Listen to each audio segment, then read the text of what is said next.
What is up, guys? How we doing? I'm actually pretty tired, but I'm just used to opening up the videos like that. I'm right now in a hotel room, so just kind of chilling here. I wanted to chat with you guys. I know lighting kind of sucks today, but essentially, I had a cool idea. I had a cool little bit of a breakthrough. I was listening to a Paul Chek podcast.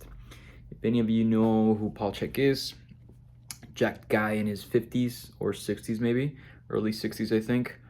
Lives in San Diego and he used to be a sports trainer to a lot of professional athletes, and then he turned into like a holistic teacher about spirituality and then also health in general. And he's also super jacked and healthy, being super old. So not many people have those accolades and have like an extensive career like he has.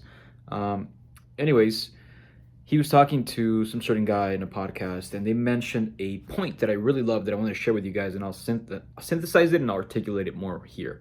Let's break it down. They mentioned, or the quote was something along the lines of, "Your dream cannot be surpassed. Your dream cannot.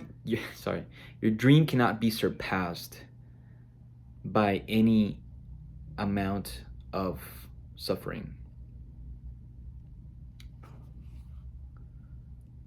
It's actually, your dream can never be surpassed by any crisis. It's crisis is the word. So that led me to think a lot of things. Number one is, it's funny, man. Like, I've been, you know, building a career out of myself, wanting to start my own business for years now. Probably about, I'm 29 now. Like, I mean, I want to start a business since I'm like a little kid, but more I took it more seriously probably when I was about 23, and I started going into the digital marketing space and actually getting my hands dirty with skills and building skills. And so far, I've been pretty much trying to chase or create or attract the dream life that I would want to create, the lifestyle that I would want to create. My lifestyle is pretty freaking amazing. I have control of most of my time, and I kind of choose how much money I want to make, and I choose who I want to work with too. At times, I'm also limited in a sense, so I'm not completely bound by just regular 9 to 5 hours and type of lifestyles. I'm usually traveling throughout cities and making business in a lot of cities in the US and sometimes internationally too. So that's kind of freaking cool, man. Like, at 29, I never thought my life would look like this. And I remember when I was about 21 and I was going to university, I was studying computer science in the beginning. First, I was studying psychology. 2 years into it, I'm like, damn, dude, like, everybody in this career is girls and nobody takes it serious. I'm never gonna do anything here. I'm gonna go into some hard science that I can make a lot of money from. And computer science arose. I always loved technology, so it was like a natural progression for me to go into. So, so that was kind of interesting, man. Now, when I was around that age, one of the things that I thought was like, if I can make six figures, at least 100K a year, I'm set. By 30, I'm set. I ended up reaching that goal the first time. I think I was 20, 25 and a, fuck, I don't know, 25, 6, 26. Yeah, I was 26 actually. So I was 26 when it happened for the first time, and it was interesting, man. It was an interesting experience. Um, so far, like I said, I've been putting myself in situations, working with people that I've admired and wanting to learn from directly, people that have similar lives to what I want to live, and then working for them or helping them build their dreams as well as helping other companies build their dreams. Now I'm kind of like in a season of life where almost like I don't really care, other than I want to help people because I love people and I love the projects that I work with. And that's independent from, I feel like there's this force that's just taking me through inevitably building the dream that I want to build, right?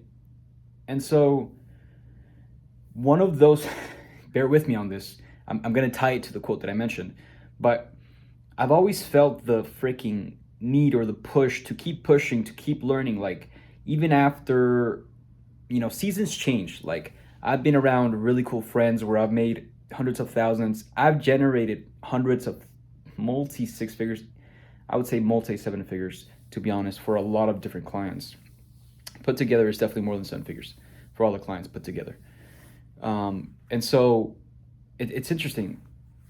You create amazing relationships with these people, and then everybody's off to building their own life at the end of the day, man. And everybody, it's almost like human nature. It's everybody, is looking for their own interest, or is looking to protect their own interest, which is totally what you need to do, And at the same time, that's the thing that drives you forward, right? That's the thing that keeps you pushing forward, even though things are not looking how you want them to look. And so my point of this is, I've had a lot of crises in my life, right? Especially building this life. Now that I'm kind of saying it like this, it's not like my life is not perfect whatsoever. I just have a few certain aspects of it which I love, which is like location freedom. I can choose how much money I can make because I can close more clients or do more work or just close different deals, so that's freaking cool. But it's not where I want it to be, right? We're building it together, guys. I'm freaking heading there. And my point is that, like, there's always going to be things that pull you back. Like, so many times where I've been in businesses or I've been in teams where it's like, dude, this is the last month of revenue. Like, we have to like pull it together so we can like push through, et cetera, et cetera. Dude, I've done that dozens of times, like to a degree where I'm like almost a little bit insensitized by it. And I realize that the dream is built on the freaking crises, bro. It's the crises shouldn't keep you from getting to your dream. So many people will find excuses for everything. And I'm not trying to make a video about not making excuses, dude. I'm not David Goggins. The point is that don't let any crises hinder your dream, because your dream is bigger than any crises, any suffering. Even if you go through any suffering, things might seem impossible for you. Take your freaking swings. Take your swings. Bro, you never know what's going to happen. One day, you're like, oh, shit, I'm going to go bankrupt. I don't know what to do. I don't have money for tomorrow. Like, I can't even eat. Bro, next day you close a deal for like 100K. And then you're like, wait, I was just worried because of nothing. That's crazy. But in the moment, you don't know. When the moment when you're in that state of suffering and lack, and you cannot see past the corner, you don't really get to feel all the abundance, and that's in itself a practice. But that's something to keep in mind, guys. I just wanted to share that with you. I don't want to make it too long here. Anyways, I'm vibing here. I'm in a hotel room, like I said, doing some big things. Excited to share with you guys little by little more about what I do day to day as well. I'll try to share that behind the scenes. Hopefully you guys are interested in it. If you guys are interested in trying to build a career or something that you actually enjoy doing, that you feel like your purpose, your soul's calling, I'm not entirely there yet, but I have a lot of elements for it. And so leave it in the comments. Let me know if I can help with that, if I can make more videos about that. But that's it, guys. Love you guys. Enjoy. Peace.